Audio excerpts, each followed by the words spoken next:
बाबर आजम की बतौर कप्तान T20 में वापसी खारिज इम्कान करार। बोर्ड जराये का कहना है कि फिलहाल ऐसी किसी तजवीज़ पर बात ही नहीं हुई। रोजनामा एक्सप्रेस की रिपोर्ट के मुताबिक PSL कारकर्दगी पर अफवाहें थीं। बोर्ड बाबर आजम को सलमान आगा की जगह T20 टीम की क़यादत सौंपने पर गौर कर रहा है। इस हवाले से बोर्ड की एक आला शख्सियत से पूछा गया तो उन्होंने ना में जवाब दिया। ज़राए ने बताया फिलहाल सबकी तवज्जो टेस्ट मैचेस पर मरकूज है। जब वक्त आएगा तब T20 का सोचा जाएगा। स्पोर्ट्स एडिटर रोजनामा एक्सप्रेस सलीम खालिक साहब से मजीद बात करेंगे। कहिएगा सलीम साहब, अफवाहें दम तोड़ गईं? जी बिल्कुल, बाबर आजम ने क्योंकि PSL में इस बार सबसे ज्यादा 588 रन बनाए थे और एक एडिशन में सबसे ज्यादा फखर जमान के जो रन का रिकॉर्ड बराबर किया था, उनकी क़यादत में टीम पेशावर ज़ल्मी ने टाइटल भी जीता।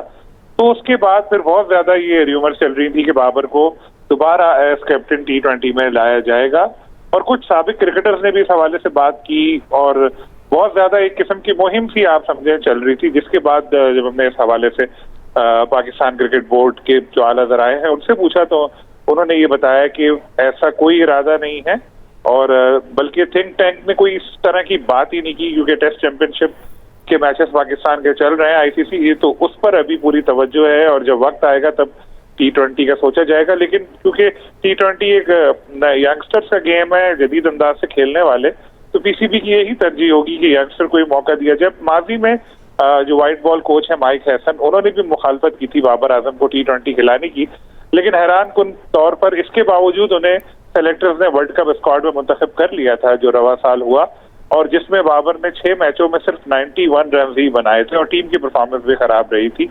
और T20 में उनका स्ट्राइक रेट भी 128 है, लेकिन ये एक और मुनफरिद बात है कि 146 के स्ट्राइक रेट से उन्होंने PSL में रन बनाए थे, जिसकी वजह से लोग कहते हैं कि उनको वापस लाना चाहिए। लेकिन जो बोर्ड हुकाम है, जो थिंक टैंक है, उनकी राय कुछ अलग है। बाबर ने 2024 का जो वर्ल्ड कप था उसमें आखिरी बार क़यादत की थी जब पाकिस्तान की परफॉर्मेंस बहुत गैर मेयारी रही थी। उसके बाद चंद मैचेस में रिजवान और फिर सलमान अली आगा मुस्तकिल तौर पर अब कैप्टन है। उनके दौर में पाकिस्तान ने 50 में से 31 मैचेस जीते हैं, लेकिन बैटिंग में जो उनकी परफॉर्मेंस है इसकी वजह से लगता है कि शायद आइंदा जब पाकिस्तान को जरूरत पड़े तो कोई दूसरा कप्तान ढूंढा जाए।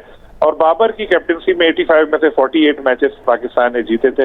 वैसे अब पाकिस्तान की फिलहाल कोई T20 असाइनमेंट भी नहीं है। अक्टूबर में श्रीलंका से 3 मैचेस की सीरीज से फिर T20 में पाकिस्तान टीम दोबारा एक्शन में होगी। उस वक्त ही फिर डिसाइड किया जाएगा कि किसे कैप्टन बनाया जाए।